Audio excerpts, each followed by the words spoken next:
Salve a tutti, vediamo ora come calcolare alcuni limiti in forma indeterminata dove sia la base sia l'esponente dipendono da x. Quindi abbiamo questo limite qua. Adesso osserviamo, quando x va a infinito la base 1 su x va a 0. Qui ho, a parte il segno meno, 1 su logaritmo di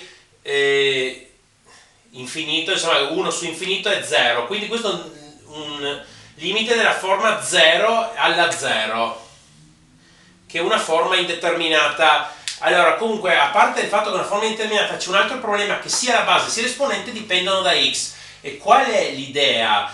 L'idea è questa, che devo scriverlo come allora, vediamo qua, è uguale al limite per x che va a più infinito di e elevato al logaritmo naturale di tutta questa cosa.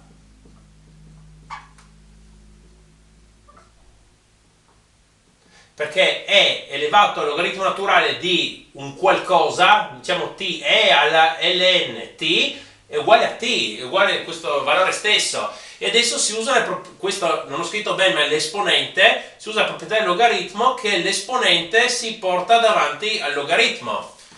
E allora questo è uguale al limite per x che va a più infinito di e elevato a meno 1 su logaritmo naturale di x e davanti per logaritmo naturale di 1 su x.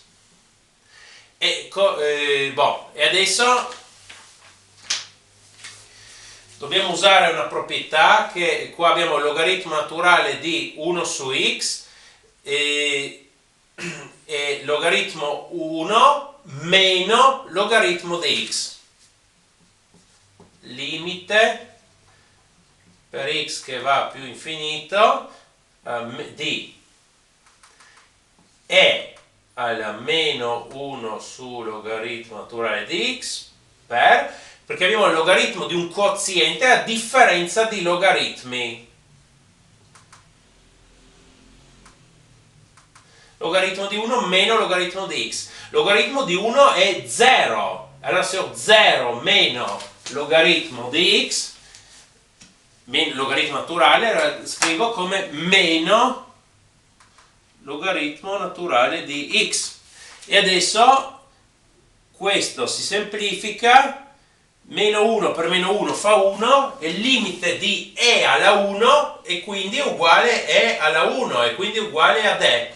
Questo limite è uguale ad e. Facciamone un altro di un altro tipo.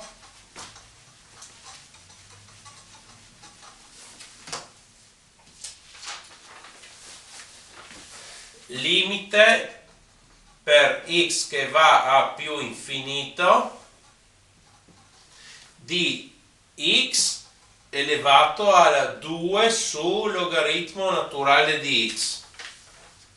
Allora, la base, quando x va infinito, la base va infinito e l'esponente 2 su infinito è 0, quindi questa è la forma indeterminata infinito alla 0. Ok, usiamo la stessa tecnica di prima. Allora, limite per x che va a più infinito di e al logaritmo naturale di cosa? Di tutto questo. X elevato al 2 su logaritmo naturale di x. E adesso di nuovo possiamo portare l'esponente davanti per proprietà dei logaritmi. Limite per x che va a più infinito di e elevato a 2 su logaritmo naturale di x per logaritmo naturale di x. Adesso questo si semplifica e otteniamo limite di e al quadrato, che sarebbe e al quadrato, e alla seconda. Questo l'abbiamo calcolato. Per favore mettete un mi piace e iscrivetevi, grazie.